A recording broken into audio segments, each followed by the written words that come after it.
Seeing no further debate or discussion, Mr. Speaker, you may close. Thank you very much, Mr. Speaker and members. Listen carefully to most of the conversation, except when Mr. Batten was at my desk talking to me about a different issue. And I try to listen carefully to what everybody said on the floor today. And you know, I'm reminded of how great a nation we are. How as a country we right wrongs around the world. How as a state, California in particular, has always been at the cutting edge of the development of new technologies.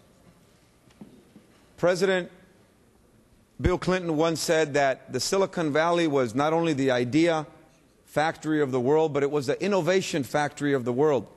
And if you look around how our society has changed and how quickly technology has transformed the culture that we live in, how we communicate with one another, with our children, how we access information. John Doerr just told us a week or so ago, he says, you know, Google was invented only 7 years ago. And look at what it has done in the information technology arena in just 7 years. But all you have to do is look at what we do in one area which we have ignored because of our deep dependency on fossil fuel and carbon fuels. That we rely so much on that fuel which we dig out of the ground, and it is convenient for the companies that produce it, and it is convenient for those who make a living producing it, extracting it from our earth. But we have not had very much development in technology where that's concerned. And we must ask ourselves the question, why? Well, Assembly Bill 32 is the response to that question. Some of you talked about spurring technological innovation in the area of alternative fuels, that's the way we go about doing it. I think it was Ms. Dauscher who mentioned that we need to do that, that's the approach we need to go in. But you know, they say that necessity is the mother of invention.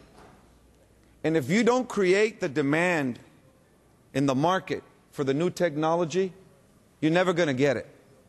We, through Assembly Bill 32, create that market by providing an unprecedented opportunity for California to be a leader in the state, in this nation, and in this world, to say that we are not only going to require mandatory reporting of carbon emissions, but that we're going to mandate the reduction.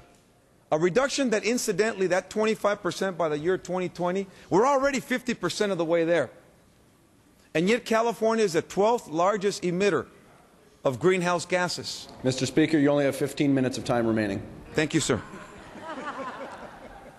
Appreciate that. And members, I say to you what Ms. Saldana said. Today we do have an opportunity to be bold, to look into the future, not with fear or trepidation, but to look into the future with the courage that California has always had when it comes to innovation, when it comes to new technologies, when it comes to taking the right risks that in the end have made this state the 6th largest economy in the world. Members, this is a bipartisan bill. It's a bipartisan bill that has good corporate citizen support in it, including Pacific Gas and Electric, which has 1/3 of the utility customers in the state of California. They have found a way to support this bill because they know that they're already investing in those new technologies.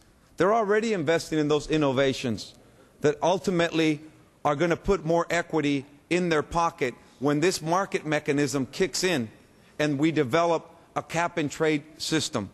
This is going to be good for California. It's going to create over 17,000 jobs in less than 6 years with over $6 billion of investment.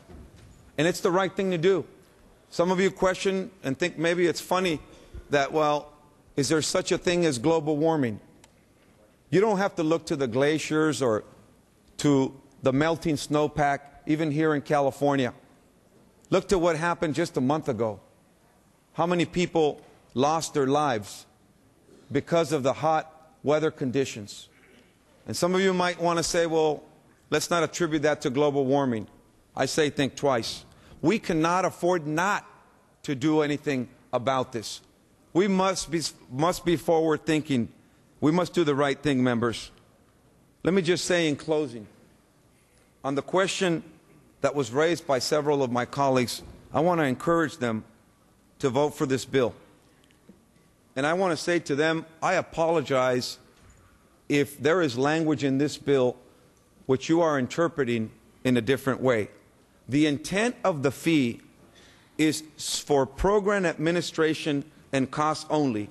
And I have a letter to the Journal to specify that. And I'm willing to give you my word today that next year I will introduce a bill, if necessary, to make sure that that happens in order that I get your support on this bill.